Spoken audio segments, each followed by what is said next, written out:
The other day, Riley J. Dennis put out a couple of tweets that have inspired me to make this video. I'm going to take a look at one of Riley's videos, and while I do that, I'm going to do my very best to be respectful and to address her arguments without strawmanning her in any way. Let's go. This video is for the people who say, yes, trans women are women, but they are still biologically male. This is a good video for me to respond to because that's precisely the view I hold. A trans woman will never be able to completely physically transform into a woman from a man, but they take on the role of a woman and live their lives as a woman, so for all intents and purposes, they are one. The impact that these words have is actually very harmful. Trans women are not male, and saying that they are allows some people to justify the mistreatment of trans people. I've started to see this sort of argument a lot, and I don't think it's valid. Whether a statement is harmful or not, that has no bearing on whether it's true or false. If someone uses a true statement as motivation to do something bad or horrible to another person, that still doesn't make it untrue. And the solution is not to change the facts, it's to try and change the behaviors whenever you can. Later she goes on to talk about why she believes it's false, and I think that's the only argument that's really going to matter at all. For a long time, gender has been assigned to people based on their perceived sex. A doctor looks at a baby's genitals and determines what gender it will be raised as. The phrase, assigned gender at birth, has become a bit of a pet peeve of mine. Luckily, Riley didn't say that exactly. She said something very close to it, but it was a little better. The problem I have with the phrase is that it implies that the doctor is making some sort of arbitrary choice based on basically nothing of any substance. And it also sort of gives the impression that the doctor has this power to decide for the baby.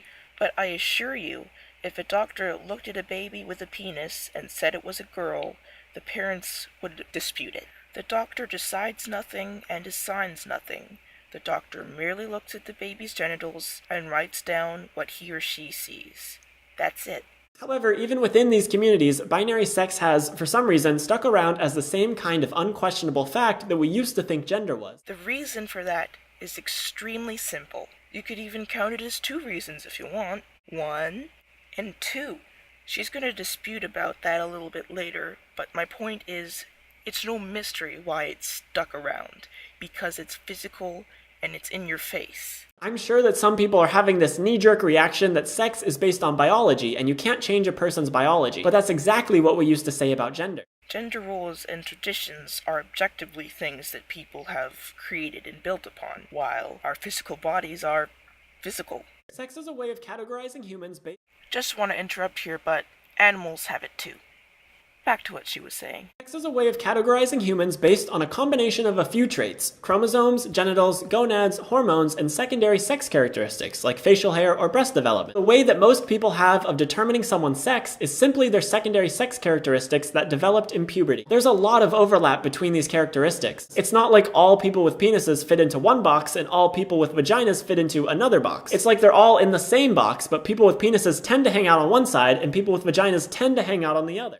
I did a bit of clumsy editing there, so it wasn't just one huge chunk of Riley's video, but I believe what I put here presents the argument, basically, and if you're not sure, just look for the link in the description to watch her video in full.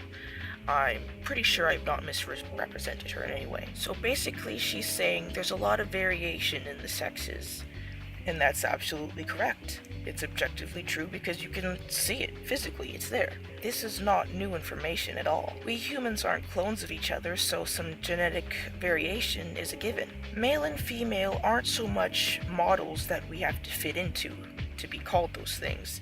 It's more of like a bracket, where if you fall in between here and here, then you're male. If you fall in between here and here, you're female. But everyone who's in the bracket of male is equally male, and everyone who's in the bracket of female is equally female. There are hormone disorders that can make a man grow breasts, can make a woman grow facial hair. But remember, I said hormone disorder. When things vary beyond the more acceptable range, then you get into the realm of health problems, birth defects, disorders, things like that. And we don't call them those things to be mean or hurtful or oppressive. We call them those things because those are malfunctions within the body. Something's gone a little wrong. Plus, all of these secondary sex characteristics can be changed, either through hormones or surgery. So the sex you were assigned at birth doesn't necessarily tell you what secondary sex characteristics you'll have later in life. Genitals can be changed with surgery. These are artificial alterations. That is why we say biologically male or biologically female, because that's what they are, biologically. That is how they developed in the womb. That is how they were born. Taking hormones and having surgery are conscious efforts done by humans to other humans. That is in no way similar to nature just taking its course. But if a woman has her ovaries removed due to cancer, is she no longer female? If a man has his testes removed due to cancer, is he no longer male? I don't think so, and I don't think you can say that gonads define a person's sex without believing that. Well, you might think I can't say that, but I can, and I do. If a woman has her ovaries removed due to ovarian cancer, well, the fact that she had the ovaries and the ovarian cancer in the first place tells me what I want to know. Same with a man who loses his testicles to testicular cancer. He had them in the first place, so he was a man and still is a man. Physical alterations after birth don't change what they were at birth. So out of the 5 ways we have of determining someone's sex, 4 of those 5, hormones, secondary sex characteristics, genitals, and gonads, cannot be accurately used to determine someone's sex. Because of disorders, birth defects, hormone treatments, or surgeries, we can't use them individually with absolute reliability, which is why we use all of them. There's no requirement to meet all of them with exact precision. All this variation has already been accounted for, and even if I personally can't identify who's biologically male or female, it doesn't change what they actually are biologically. And because that is a fact, people are going to look at that and decide to treat one biological sex better than the other for a myriad of reasons. And again, the solution is not to change the facts or warp reality. It is to confront the people who are doing these bad things. If you change a person based on a lie, what do you think is going to happen when they find out that it's a lie? I believe that Riley has pure intentions, and she really wants to protect people that'll be hurt by real bigots out there. But trying to protect people with a lie is just too dangerous and just too risky for my liking. You can't know someone's chromosomes by looking at them, and even if you could, it wouldn't give you any useful information about the person. Personally, I think that when I interact with people, their biological sex has almost no relevance whatsoever to me. Which might lead you to ask me, why did you bother making this video in the first place if it's irrelevant to you? Well, my problem here is that people are trying to change facts about reality. They are trying to make scientific facts taboo. That is my problem, and that is my only problem. That's the point I'm trying to make. Sex is not a biological fact because it is determined by things that are largely changeable, and the only part of it that is unchangeable doesn't have any real-world effect. So it is just as much a social construct as gender is. Throughout this video, I've explained why I disagree with that position. Every one of those changes is done so through human intervention. You can change something significantly, but you'll never be able to completely transform all of its natural functions and processes. But I'm not saying that for a trans person to be trans, they have to have all the surgeries and take all the hormones. A trans person is trans if they claim that identity. It is statements like that which caused Riley to be called a transgender for so long, and some people still do. I started calling Riley a she after her video about her transition, because if she's on hormones and getting surgery, that's a transformation she's going through, and I respect the process of a transformation. An identity isn't something you claim, it's something that circumstances force upon you. I didn't choose to be female, I didn't choose to be straight, I didn't choose to be biracial. These things were decided for me, and that's what my identity to the world is going to be forever. I don't believe trans people choose their identities. They're born, and as they grow up, they become unhappy with the way things are, and seek to change that to make it easier for them to have a happy life.